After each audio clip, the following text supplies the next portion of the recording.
Gaya Menteri Pariwisata ramai disorot usai isu mandi air galon, pakai outfit ratusan juta.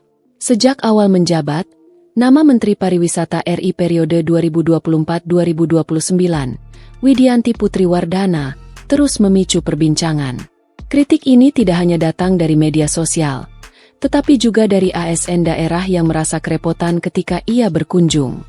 Dari gaya berpakaian kutur hingga sikap yang dinilai merepotkan protokol.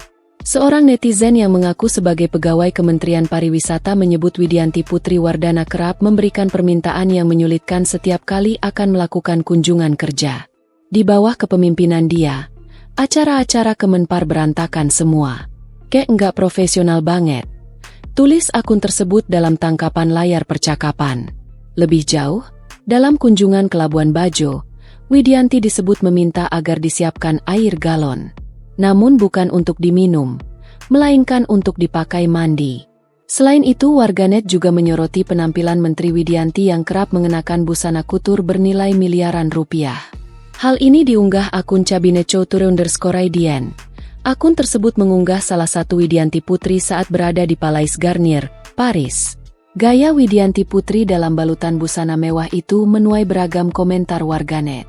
Setelah ditelusuri, Menteri Widianti Putri sebelumnya mengunggah foto tersebut di akun Instagram pribadinya pada 26 Juni 2024. Kala itu, ia tengah menghadiri acara dari Chanel yang digelar di Palais Garnier, Paris.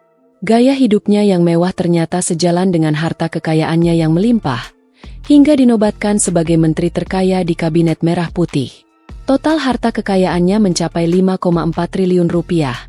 Mengalahkan Erick Thohir dan pengusaha lainnya yang jadi pejabat. Ternyata orang tuanya merupakan Taipan yang sudah memiliki bisnis di sektor tambang sejak era Orde Baru. Ayahnya yang bernama Wiwoho Basuki Cokronegoro, bukan orang sembarangan.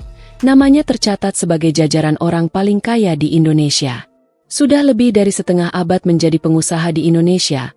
Ada banyak perusahaan yang dipegangnya, terutama di sektor tambang dan energi. Bukan hanya di dunia bisnis, ayah dari Widianti juga pernah mengisi jabatan penting di lingkungan pemerintah, seperti jadi penasehat khusus presiden di bidang ekonomi. Tak heran, jika Widianti bisa dengan mudah mengembangkan usaha di sektor tambang hingga properti. Download Tribun X sekarang, menghadirkan lokal menjadi Indonesia.